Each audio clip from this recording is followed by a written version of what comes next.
Hello, Bachcho. Let's read this question. So this question says, which of the following is and are not a relevant statement to the Kepler's law of planetary motion?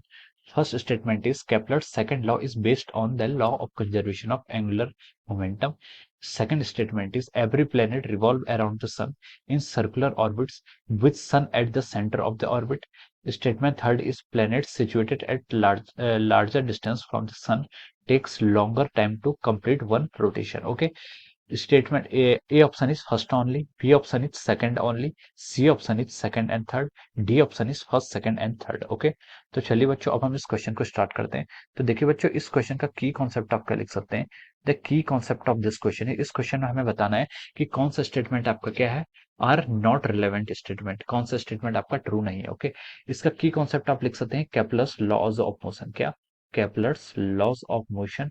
क्या कहलाएगा इसका की concept, क्या रहेगा? Kepler's laws of motion, ये क्या कहलाएगा आपका? This is the key concept of this question. Okay, तो देखिए केप्लर्स की लॉ क्या थी. केप्लर्स ने तीन लॉज को डिफाइन किया था. केप्लर्स ने क्या कहते हैं, तीन लॉज दी थी regarding the motion of the planet, planet के मोशन के अबाउट. ओके, ये आपका टाइको ब्राहे ने एक्सपेरिमेंट किए थे, उनके जो एक्सपेरिमेंट थे, ऑब्जर्वेशन थे, उसका लॉ बनाया था किसने? आपकी केप्लर्स ने. ओके, तो देखिए केप्लर्स की जो तीन लॉ थी, केप्लर्स की फर्स्ट लॉ क्या कहती थी? केप्लर्स की फर्स्ट लॉ बोलती है कि all planet revolve around the sun in in elliptical orbit. जितने भी प्लैनेट्स हैं वो क्या करते हैं, सन के चारों ओर क्या करते हैं, इलिप्टिकल ऑर्बिट में क्या करते हैं, रिवॉल्व करते हैं with the sun at one of the foci. Sun क्या होता है उनमें से, इन दो फोकस में से एक पर क्या हो सकता है, सन हो सकता है. ठीक है, तो ये आपने क्या बताया, this is the first law of Kepler. Kepler की ये फर्स्ट लॉ थी.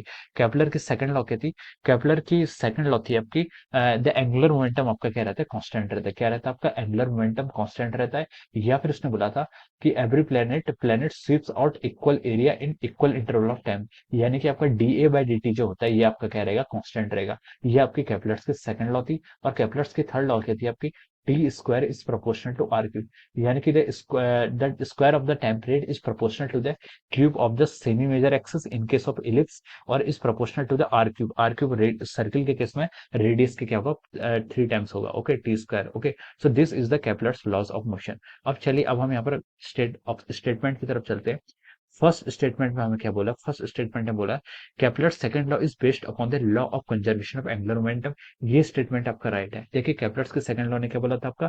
The rate of change of area, मतलब आपका एरिया जितना स्वेप करेगा in equal inter of time, वो आपका क्या रहता है, कांस्टेंट रहता है. या फिर हम बोल सकते हैं आपका जो एंगुलर मोमेंटम रहता है वो क्या रहता है आपका, कांस्टेंट रहता है. ओके, तो फर्स्ट स्टेटमेंट क्या आपका ट्रू है. सेकंड स्टेटमेंट बोला है every planet revolve around the sun in circular orbit with sun at the centre of the orbit. आपके क्या होते हैं, आप देखिए एवरी प्लेनेट क्या करता है, revolve around the sun in circular orbit with sun at the centre of the orbit. Okay, तो ये आपका क्या हो जाएगा, रॉन्ग हो जाएगा. दिस इज क्या है, रॉन्ग. ये स्टेटमेंट क्या हो जाएगा आपका, रॉन्ग हो जाएगा. केपलर्स की आपकी सेकंड लॉ क्या बोलती है? सेकंड लॉ आपकी जो केपलर्स की, सॉरी, केपलर्स की जो आपकी फर्स्ट लॉ बोलते हैं, फर्स्ट लॉ क्या बताती है? फर्स्ट लॉ बताती है कि जितने भी प्लैनेट्स होते हैं वो क्या करते हैं, इलिप्टिकल ऑर्बिट में मूव करते हैं अराउंड द सन. ओके, तो ये सर्कुलर ऑर्बिट वाला ऑप्शन क्या हो जाएगा आपका, रॉन्ग हो जाएगा.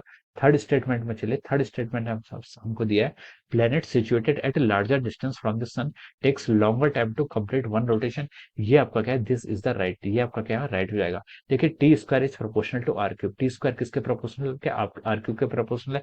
जैसे जैसे आपका आर इंक्रीज करेगा, जैसे जैसे, मतलब क्या बोल रहा है क्वेश्चन में गिवन है कि longer time to complete one one rotation, यानी कि अगर डिस्टेंस ज्यादा होगी, यानी कि अगर रेडियस ज्यादा होगी, तो टाइम पीरियड भी आपका क्या होगा, इंक्रीज करेगा. ओके, तो यहाँ पर क्या होगा, इंक्रीज करेगा. तो ये स्टेटमेंट क्या आपका राइट है. ओके, तो देखिए यहाँ पर आपका statement third, first and statement third is correct है, और स्टेटमेंट सेकंड क्या आपका यहाँ पर इनकरेक्ट है.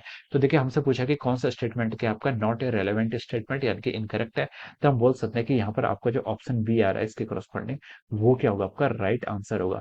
Option B is answer. Option B क्या होगा, इस क्वेश्चन का आपका आंसर होगा, because this option is our incorrect or irrelevant. Okay, so option B will be the answer of this question. Okay, so I hope you all understood this concept. All the best and thank you so much.